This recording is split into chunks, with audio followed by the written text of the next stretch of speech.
ನಮಸ್ಕಾರ ಸ್ನೇಹಿತರೆ. ಹರಿ ಓಂ ಎಲ್ಲರಿಗೂ. ಸರಸ್ವತಿ ಶ್ರೀವಾರಿ ಚಾನಲ್ಗೆ ಸ್ವಾಗತ. ಸ್ನೇಹಿತರೆ, ಫೆಬ್ರವರಿ 16 ಮತ್ತು 17ನೇ ತಾರೀಕು ಶಿವರಾತ್ರಿ ಅಮಾವಾಸ್ಯೆ ಬಂದಿದೆ. ಈ ಅಮಾವಾಸ್ಯೆನ ಪಾಲ್ಗುಣ ಅಮಾವಾಸ್ಯೆ ಅಂತಲೂ ಕರೀತಾರೆ, ಮತ್ತು ಶಿವರಾತ್ರಿ ಅಮಾವಾಸ್ಯೆ ಅಂತಲೂ ಕರೀತಾರೆ. ಸ್ನೇಹಿತರೆ, ಈ ಅಮಾವಾಸ್ಯೆ ಬಂದು ಸೋಮವಾರ ಅಂದರೆ 16ನೇ ತಾರೀಕು ಸಂಜೆ 5:51 ಪ್ರಾರಂಭ ಆಗುತ್ತೆ. ಮುಕ್ತಾಯ ಆಗೋ ಸಮಯ ಬಂದು ಮಂಗಳವಾರ ಸಾಯಂಕಾಲ, ಮಂಗಳವಾರ ಅಂದರೆ 17ನೇ ತಾರೀಕು ಸಂಜೆ 5:31 ಮುಕ್ತಾಯ ಆಗುತ್ತೆ ಸ್ನೇಹಿತರೆ. ಸೊ ಹಾಗಾಗಿ ಈ ಒಂದು ಅಮಾವಾಸ್ಯೆ ನಮಗೆ ಬ್ರಾಹ್ಮಿ ಮುಹೂರ್ತ ಬೆಳಗ್ಗೆಯಿಂದನೂ ನಮಗೆ ಮಂಗಳವಾರ ಸಂಜೆವರೆಗೂ ಸಿಗುತ್ತೆ. ಮತ್ತು ಅವತ್ತು ಮುಖ್ಯವಾಗಿ ಗ್ರಹಣವೂ ಇದೆ, ಸೂರ್ಯಗ್ರಹಣ. ಈ ಸೂರ್ಯಗ್ರಹಣ ಈ ವರ್ಷದ ಮೊದಲನೆಯ ಸೂರ್ಯಗ್ರಹಣ ಆಗಿದೆ. ಅಮಾವಾಸ್ಯೆ ಬಂದು ವರ್ಷದ 2ನೆಯ ಅಮಾವಾಸ್ಯೆ ಆಗಿದೆ. ಈ ಗ್ರಹಣ ನಮ್ಮ ಭಾರತದಲ್ಲಿಲ್ಲ, ಆದ್ರೂ ಗ್ರಹಚಾರ ಫಲ ಬಂದು ಸ್ವಲ್ಪ ಒಂದು ರಾಶಿ ಫಲಗಳ ಮೇಲೆ ಪ್ರಭಾವ ಬೀರುತ್ತೆ. ಏನಿದ್ರು ಅಂಥದ್ದೇನಿಲ್ಲ. ಅಮಾವಾಸ್ಯೆಗೂ ಗ್ರಹಣಕ್ಕೂ ಅಮಾವಾಸ್ಯೆ ಪೂಜೆಗೂ ಏನೂ ಒಂದು ತೊಂದರೆ ಆಗೋದಿಲ್ಲ ಸ್ನೇಹಿತರೆ. ಯಾಕೆ ಅಂದರೆ ಸೋಮವಾರದಿಂದನೇ ಒಂದು ಅಮಾವಾಸ್ಯೆ ಪ್ರಾರಂಭ ಆಗುತ್ತೆ.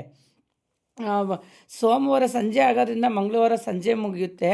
ಗ್ರಹಣ ಬಂದು ನೋಡಿ ಯಾವತ್ತು ಅಂದರೆ ಮಂಗಳವಾರ 3:26 ಪ್ರಾರಂಭವಾಗಿ ಮಂಗಳವಾರ ಸಂಜೆ 7:59 ಈ ಒಂದು ಗ್ರಹಣ ಮುಕ್ತಾಯ ಆಗುತ್ತೆ. ಸೊ ಹಂಗಾಗಿ ನಮಗೆ ಬೆಳಗ್ಗೆನೇ ನಾವು ಬ್ರಾಹ್ಮಿ ಮುಹೂರ್ತದಲ್ಲಿ ಅಮಾವಾಸ್ಯೆ ಪೂಜೆ ಎಲ್ಲ ಭಾಳ ಒಂದು ಶ್ರದ್ಧೆ ಭಕ್ತಿಯಿಂದ ನಾವು ಪ್ರಾರಂಭ ಮಾಡ್ಕೊಬಿಡ್ಬೋದು. ದಿನನಿತ್ಯ ನಾವು ಪೂಜೆ ಮಾಡಿದಂತೆ ಹೊಸ್ಲು ಪೂಜೆ, ಬಾಗಿಲೆಲ್ಲ ತೊಳೆದು ರಂಗೋಲಿ ಒಂದು ಬಿಟ್ಕೊಳ್ತಾ ಬಂದು ಬ್ರಾಹ್ಮಿ ಮುಹೂರ್ತದಲ್ಲಿ ಒಂದು ಪೂಜೆ ಮಾಡಿದ್ರೆ ತುಂಬ ಒಂದು ಫಲ ಸಿಗುತ್ತೆ. ಯಾಕೆ ಅಂದರೆ ಅಮಾವಾಸ್ಯೆ ಅಂದ್ರೆ ಲಕ್ಷ್ಮೀ ಪೂಜೆ. ಆದಷ್ಟು ಎಲ್ಲರೂ ನೀವು ಲಕ್ಷ್ಮೀ ಪೂಜೆಗಳ್ನ ಆರಾಧನೆ ಮಾಡಿ, ವಿಷ್ಣು ಪೂಜೆನ ಆರಾಧನೆ ಮಾಡಿ, ಮತ್ತು ಮುಖ್ಯವಾಗಿ ಶಿವ ನೋಡಿ ಅಮಾವಾಸ್ಯೆ ಹಿಂದೆ ಮುಂದೆ ಬಂದಿರೋದ್ರಿಂದ ಆ ಶಿವಪ್ಪನ ಎಷ್ಟು ಆರಾಧನೆ ಮಾಡಿದ್ರೂ ಮುಗಿಯದಂತಹ ಒಂದು ಆರಾಧನೆ ಆಗಿದೆ. ಅಷ್ಟು ಒಂದು ತೃಪ್ತಿ ಕೊಡುತ್ತೆ ಶಿವಪ್ಪನ ಒಂದು ಆರಾಧನೆ ಮಾಡೋದ್ರಿಂದ. ಹಾಗಾಗಿ ಪ್ರತಿಯೊಬ್ಬರು ಎಲ್ಲರೂ ಏನು ಈ ಗ್ರಹಣ ಬಂದಿದೆ ನಾವು ಪೂಜೆ ಮಾಡಬೇಕಾ ಬೇಡವಾ ಅಂತ ಯಾರೂ ಕನ್ಫ್ಯೂಸ್ ಮಾಡ್ಕೋಬೇಡಿ. ಗ್ರಹಣ ಪ್ರಾರಂಭ ಆಗೋದೇ 3 ಗಂಟೆ ಮೇಲೆ ಮಂಗಳವಾರ. ನಮ್ಗೆ ಅಮಾವಾಸ್ಯೆ ಸಿಗೋದು ಸೋಮವಾರ ಸಾಯಂಕಾಲದಿಂದನೇ ನಮ್ಗೆ ಅಮಾವಾಸ್ಯೆ ಸಿಗೋದ್ರಿಂದ ಮಂಗಳವಾರ ಬೆಳಗ್ಗೆನೇ ನೀವು ಅಮಾವಾಸ್ಯೆ ಪೂಜೆಗಳ್ನೆಲ್ಲ ಒಂದು ದಿನನಿತ್ಯ ನೀವು ಪೂಜೆ ಮಾಡಿದಂತೆ ಎಲ್ಲ ಒಂದು ಆರಾಧನೆ ಮಾಡ್ಕೊಳ್ಳಿ. ಕಳಶ ಇಡೋ ಅಂಥವ್ರು ಕಳಶ ಇಟ್ಟು ಕಾಯಿ ಇಟ್ಟು ಅವ್ರಿಗೊಂದು ಅಲಂಕಾರ ಮಾಡಿ ಪೂಜೆ ಮಾಡಿ. ಮುಖ್ಯವಾಗಿ ಬೆಲ್ಲದಿಂದ ನೀವು ಆರತಿ ಮಾಡಿ, ತುಂಬ ಒಳ್ಳೆಯದಾಗುತ್ತೆ. ಮತ್ತು ಅರಳಿ ಮರ ಸುತ್ತೋದ್ರಿಂದನೂ ನಾಳೆಗೆ ಭಾಳ ಒಳ್ಳೆಯದು, ಶ್ರೇಷ್ಠವಾಗಿ. ಅಮಾವಾಸ್ಯೆ ಪೌರ್ಣಮಿ ದಿನ ಸ್ನೇಹಿತರೆ ಯಾರೂ ತಪ್ಪದಂಗೆ ಒಂದು ಅರಳಿ ಮರ ಸುತ್ತಿ ತುಂಬ ಫಲ ಸಿಗುವಂಥ ಒಂದು ದಿನ ಆಗಿರುತ್ತೆ. ಹಾಗಾಗಿ ಏನು ಇದ್ರ ಬಗ್ಗೆ ಒಂದು ಗ್ರಹಣದ ಬಗ್ಗೆ ಯಾರೂ ಒಂದು ಟೆನ್ಷನ್ ತೊಗೊಳಕ್ಕೆ ಹೋಗ್ಬೇಡಿ. ಎರಡೂ ಒಂದೇ ದಿನ ಬಂದಿರೋದ್ರಿಂದ ತುಂಬ ಜನಕ್ಕೆ ಕನ್ಫ್ಯೂಸಸ್ ಇದೆ. ಹಂಗೇನಿಲ್ಲ, ಗ್ರಹಣ 7 ಗಂಟೆ ನಂತರ ಮನೆಗೆ ಒಂದು ಸ್ವಲ್ಪ ಗಂಜಲ ಹಾಕ್ಬಿಟ್ಟು ನೀವು ಬೇಕಾದ್ರೆ ಒರೆಸ್ತೀವಿ ಅಂದರೆ ಒರೆಸ್ಕೋಬೋದು. ಯಾಕಂದರೆ ಬೆಳಗ್ಗೆನೇ ನಮ್ಮ ಮನೇಲೆಲ್ಲ ಪೂಜೆಗಳಾಗೋಗಿರುತ್ತೆ.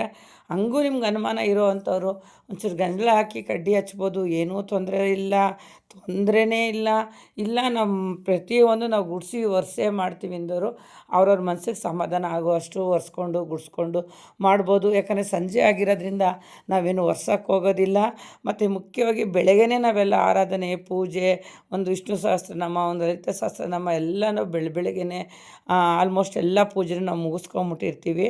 ಹಂಗಾಗಿ ಸಂಜೆ ಗ್ರಹಣ ಬಿಟ್ಟಂಥ ನಂತರ ನೀವು ಸಿಂಪಲಾಗಿ ಪೂಜೆ ಮಾಡ್ಕೊಳ್ಳಿ. ಮತ್ತು ಶಿವರಾತ್ರಿ ಹಬ್ಬ ಹಿಂದೆ ದಿನ ಬಿದ್ದಿರೋದ್ರಿಂದನೇ ಪ್ರತಿಯೊಬ್ಬರು ದೇವ್ರ ಮನೆ ಎಲ್ಲ ಸ್ವಚ್ಛ ಮಾಡಿಕೊಂಡು ದೇವ್ರುಗಳ್ನೆಲ್ಲ ತೊಳೆದು ಒಂದು ಆರಾಧನೆ ಪೂಜೆ ಮಾಡಿರ್ತೀರ ಸ್ನೇಹಿತರೆ. ಏನು ಟೆನ್ಷನ್ ತೊಗೊಳಕ್ಕೆ ಹೋಗ್ಬಿಡಿ. ಗ್ರಹಣ ನಮ್ಮ ಕಡೆ ಇಲ್ಲ. ಅನುಮಾನ ಇದ್ದು ನಾವು ತೊಳಿಲೇಬೇಕು, ನಾವು ಮಾಡಬೇಕು ಅನ್ನೋರು ಅವ್ರ ಮನ್ಸಿಗೆ ಸಮಾಧಾನ ಆಗೋ ರೀತಿಲಿ ಅವ್ರವ್ರ ಮನೆ ದೇವ್ರನ್ನ ಪೂಜೆ ಮಾಡ್ಕೋಬೋದು. ಏನೂ ತೊಂದರೆ ಇಲ್ಲ ನಾವು ತೊಳೆದು ನಾವೆಲ್ಲ ರೆಡಿ ಮಾಡಿಟ್ಟಿದ್ದೀವಿ ಅಂದರೆ ತಿರ್ಗಾ ಅದಕ್ಕೆ ಎಣ್ಣೆ ಬಿಟ್ಟು ಒಂದು ದೀಪ ಹಚ್ಚಿ ಒಂದೆರಡು ಬಾಳೆಹಣ್ಣು, ಇಲ್ಲ ಮೊಸರನ್ನನೋ ಇಲ್ಲ ಅವಲಕ್ಕಿನೋ ಏನೋ ನಿಮ್ಮ ಕೈಲಿ ಆಗೋಷ್ಟು ಒಂಚೂರು ಸಿಂಪಲಾಗಿ ದೇವ್ರ ಹತ್ರ ಮಾಡಿಟ್ಬಿಟ್ಟು ಪೂಜೆ ಮಾಡಿ ವಿಷ್ಣು ಸಹಸ್ರನಾಮ ಮತ್ತು ಲಲಿತಾ ಸಹಸ್ರನಾಮ, ಒಂದು ಕುಂಕುಮಾರ್ಚನೆ ಮನೆಯಲ್ಲಿ ನೀವು ಮಾಡ್ತಾ ಬನ್ನಿ. ತುಂಬ ವೈಬ್ರೇಷನ್ ಬರುತ್ತೆ. ಮತ್ತು ಇನ್ನೊಂದು ಮುಖ್ಯವಾಗಿ ಮಂಗಳವಾರ ಬಂದಿರೋದ್ರಿಂದ ಭಾಳ ಒಳ್ಳೆಯದು. ದೃಷ್ಟಿ ನಿವಾರಣೆ ಮಾಡೋದಕ್ಕೆ ನಾನು ಪ್ರತಿಯೊಂದು ವಿಡಿಯೋದಲ್ಲೂ ಹೇಳ್ತೀನಿ. ಲವಂಗ ಇಸ್ ವೆರಿ ಇಂಪಾರ್ಟೆಂಟ್. ಲವಂಗನೇ ಲಕ್ಷ್ಮಿಯ ಆಕರ್ಷಣೆ ಆಗಿರುತ್ತೆ. ಲವಂಗನ ನೀವು ಪ್ರತಿಯೊಬ್ಬರು ಪೂಜೆ ಮಾಡೋರು ಒಂದು ಕರ್ಪೂರದ ಮೇಲೆ ಇಲ್ಲ ಅದು ಇಟ್ಬಿಟ್ಟು ಅದ್ರ ಮೇಲೆ ಕರ್ಪೂರ ಇಟ್ಟರು ಪರವಾಗಿಲ್ಲ. 5, 3, 9 ಈ ಥರ ಇಟ್ಕೊಂಡಷ್ಟು ಒಳ್ಳೆಯದು. ನೀವು ಪ್ರತಿ ಒಂದು ರೂಮ್ಗಳ್ಗೂ, ಒಂದು ಹಾಲ್ಗೆ, ಒಂದು ತುಳಸಿ ಕಟ್ಟೆ ಹತ್ರ, ಬಾಗ್ಲ ಹತ್ರ ಪ್ರತಿ ಒಂದು ಕಡೆನೂ ಒಂದು ಲವಂಗದ ಧೂಪನ ಕೊಡ್ತಾ ಬನ್ನಿ. ಬೇಕಂದ್ರೆ ಅದ್ರ ಜೊತೆಗೆ ಸ್ವಲ್ಪ ಬಿಳಿ ಸಾಸಿವೆನೂ ಹಾಕ್ಬೋದು, ತುಂಬಾ ಒಳ್ಳೆಯದಾಗುತ್ತೆ. ಇವೆಲ್ಲ ನಮ್ಮ ದೃಷ್ಟಿ ನಿವಾರಣೆಗಾಗಿ ಅಂತಲೇ ಸೃಷ್ಟಿಯಾಗಿರೋ ಅಂತ ಹೇಳ್ಬೋದು ಸ್ನೇಹಿತರೆ. ಎಲ್ಲ ತೆಗೆದು ಗ್ರಹಣದ ನಂತರ ನೈಟು ನೀವು ಪೂಜೆ ಮಾಡೋರು ಆದಷ್ಟು ಒಂದು ನಿಂಬೆಹಣ್ಣನ್ನ ನೀಡಿಸಿ ಮನೆ ಬಾಗಿಲಲ್ಲಿ ನೀವು ಕುಯ್ಬೇಡಿ, ಚೆಚ್ಚೋದ್ರಿಂದ ದೋಷ ನಿವಾರಣೆ ಆಗುತ್ತೆ. ಮನೆ ಮಂದಿ ಎಲ್ಲ ಉಪ್ಪು ನೀರಿಸ್ಕೊಂಡು ಆಚೆ ಹಾಕಿ. ಅಮಾವಾಸ್ಯೆ ನೋಡಿ, ಅಮಾವಾಸ್ಯೆ ದಿನ ಎಷ್ಟೋ ಜನ ಒಂದು ಯಂತ್ರ ಮಂತ್ರ ಕಟ್ಟೋರ ಹತ್ರ ಜನ ಲೈನ್ ನಿಂತ್ಕೋತಾರೆ ಮಕ್ಳುಗಳ್ಗೆ ತಾಯ್ತ ಕಟ್ಸೋಕ್ಕೆ ಅಂದ್ಬಿಟ್ಟು. ಅಷ್ಟು ಒಂದು ಪವರ್ಫುಲ್ ಆದಂಥ ಒಂದು ದಿನ ಆಗಿರುತ್ತೆ ಅಮಾವಾಸ್ಯೆ ಅಂದರೆ. ಸೊ ಹಂಗಾಗಿ ನಾವು ಮನೇಲಿ ನಾವು ಕಲ್ತಿರೋ ಅಷ್ಟು ಸಣ್ಣ ಪುಟ್ಟ ವಿದ್ಯೆನ ನಾವು ಉಪಯೋಗಿಸ್ಕೊಳ್ಳೋಣ. ಉಪ್ಪಿಂದನೂ ದೃಷ್ಟಿ ತೆಗಿಬೋದು, ಪರಕೆ ಕಡ್ಡಿಯಿಂದನೂ ದೃಷ್ಟಿ ತೆಗಿಬೋದು. ಮಕ್ಳುಗಳ್ಗೆ ತುಂಬ ಎಳೆ ಮಕ್ಳುಗಳ್ಗಿದ್ರೆ ಆ ಥರ ತೆಗೀರಿ. ಆದಷ್ಟು ಚಿಕ್ಕ ಮಕ್ಕಳು, ಗರ್ಭಿಣಿಯರು ಒಂದು ಗ್ರಹಣ ಅಂತ ಕಿವಿಗೆ ಬಿದ್ದ ಮೇಲೆ ಹೊರಗಡೆನೇ ಬರಬೇಡಿ. ಆದಷ್ಟು ಕಪ್ಪು ದಾರ, ಒಂದು ಕಬ್ಬಿಣದ ಉಂಗುರನ ನೀವು ಏನು ಒಂದು ಗರ್ಭಿಣಿ ಮಹಿಳೆಯರಿಗೆ ಹಾಕಿರಿ. ಅದು ತುಂಬ ನಮಗೆ ಒಂದು ರಕ್ಷಣೆ ಕೊಡುತ್ತೆ ಗರ್ಭಿಣಿ ಮಹಿಳೆಯರಿಗೆ. ಮಕ್ಕಳುಗಳು, ವಯಸ್ಸಾದವರೆಲ್ಲ ಒಳಗಡೆನೇ ಇರ್ರಿ. ಗ್ರಹಣ ಬಿಟ್ಟಂಥ ನಂತರ ಬೇಕಾದ್ರೆ ನೀವು ಆಚೆ ಒಳಗಡೆ ಎಲ್ಲ ಓಡಾಡ್ಕೋಬೋದು ಸ್ನೇಹಿತರೆ. ದೃಷ್ಟಿ ನಿವಾರಣೆಗೆ ಭಾಳ ಪವರ್ಫುಲ್ ಆಗಿರುವಂಥ ಈ ದಿನ ಮಂಗಳವಾರ, ಗುರುವಾರ ಮತ್ತು ಏನು ಭಾನುವಾರ ಈ ಥರ ಅಮಾವಾಸ್ಯೆ ಬಿದ್ದರೆ ತಿಳ್ಕೊಳ್ಳಿ ಸ್ನೇಹಿತರೆ, ತುಂಬ ಒಳ್ಳೆಯದು. ನೀವೇ ನಿಮ್ಮ ಮನೇಲಿ ಮಕ್ಳುಗಳ್ಗೆ, ನಿಮ್ಮ ಮನೆಗಳೆಲ್ಲರಿಗೂ ನೀವು ದೃಷ್ಟಿ ತೆಗೆದು ಹಾಕೋಬೋದು. ಈಗ ರಾಯರ ವರ್ಧಂತಿ ನಡೀತಾ ಇದೆ. ಆದಷ್ಟು ರಾಯರ ಮಠಗಳಿಗೆ ಹೋಗಿ ಬನ್ನಿ, ರಾಯರ ಆರಾಧನೆ ಮಾಡಿ, ಅಕ್ಷತೆ ಕಾಳನ್ನ ತೊಗೊಬಂದು ಆದಷ್ಟು ಮನೇಲಿರೋಲ್ಲೆಲ್ಲರೂ ಹಾಕ್ಕೊಳ್ಳಿ. ಸಣ್ಣ ಪುಟ್ಟ ಒಂದು ದೋಷ ಇರುತ್ತೆ ಕೆಲವು ರಾಶಿ ನಕ್ಷತ್ರಗಳಿಗೆ, ಅವೆಲ್ಲ ನಿವಾರಣೆ ಆಗುತ್ತೆ ಸ್ನೇಹಿತರೆ. ಈ ಒಂದು ಏನು ಶಿವರಾತ್ರಿ, ಅಮಾವಾಸ್ಯೆ ಮತ್ತು ಗ್ರಹಣ ಒಂದೇ ದಿನ ಬಿದ್ದಿರೋ ಕಾರಣ ಯಾರು ಟೆನ್ಷನ್ ತೊಗೋಬೇಡಿ.